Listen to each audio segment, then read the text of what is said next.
Good day. Today, let's also look at the place of limitation of the study in your work. Remember, limitation of the study is also um, an aspect of your chapter 1. I'm aware that some people will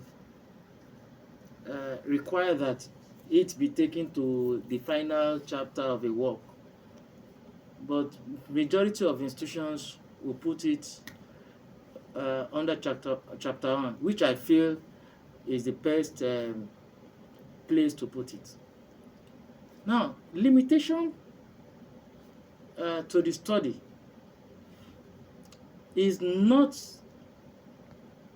the same thing as delimitation to the study.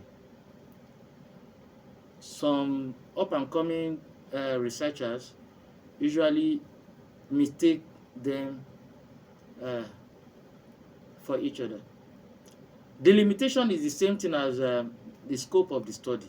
Delimitation, you delimit it.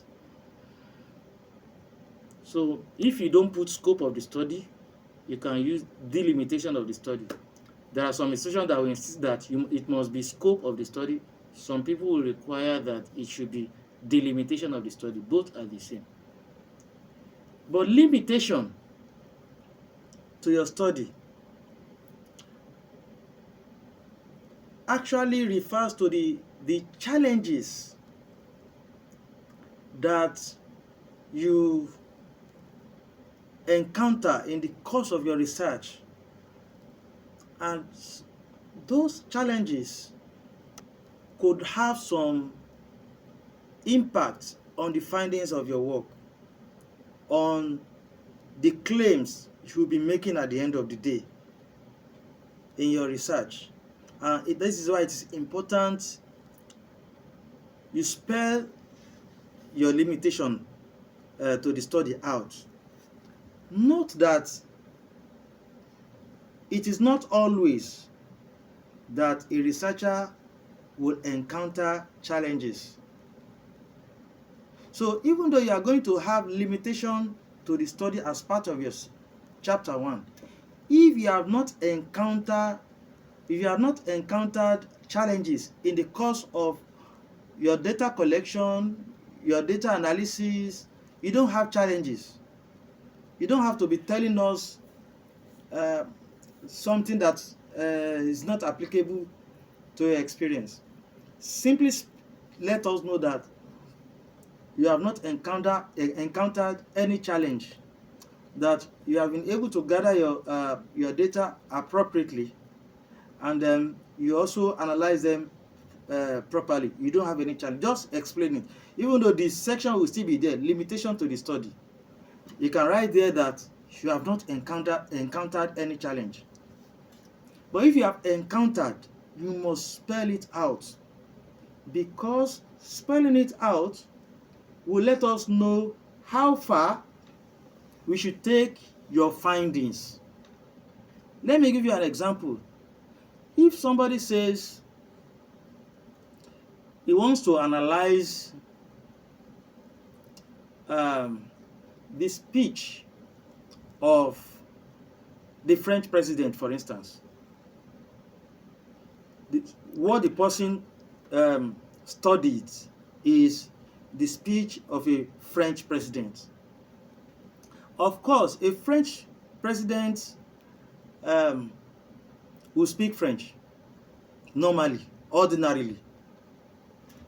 But the person who is doing the research does not speak French, and the data is analyzing is not in French, is in English, which means the speech has been translated from French, which is the original text, to English, and then it is now the English version the person is now analyzing.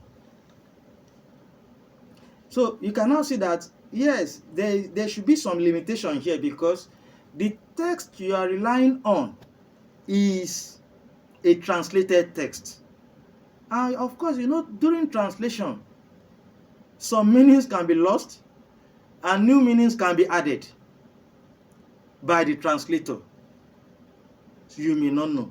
So if you say you are working on a particular speech, but the speech you are using is a translated version or form, that should come up in your, you should mention that in your limitation. You understand that? Yes, you have used a translated version of this text. So whatever claims you are making is based on this translated version, not based on the original text. So at the end of the day, we can excuse you if you find that some of the things you are making or some of the claims you are making have not actually been made by the in the original text. We know that you have already mentioned it in your limitation to the study, that this is how far your findings should be taken, and that is why that section is always important. You see that they always mandate a researcher to include it in the chapter 1. Limitation, let us see. So if you don't have any, tell us. Yeah, but it should be there.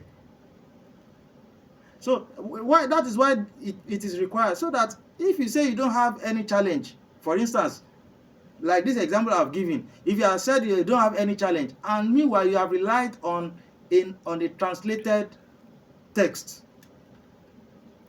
and then somebody is now disputing some of the claims you are making, that no, you didn't say that, it will look embarrassing, because you have not declared that in your work, that the original text was in a different language. So this is why that section is very important in your work. So take it very seriously. Ensure that the data you are using, you have gathered them as you should. If you have not gathered them as you should, then let us know the challenges you have under your limitation to the study.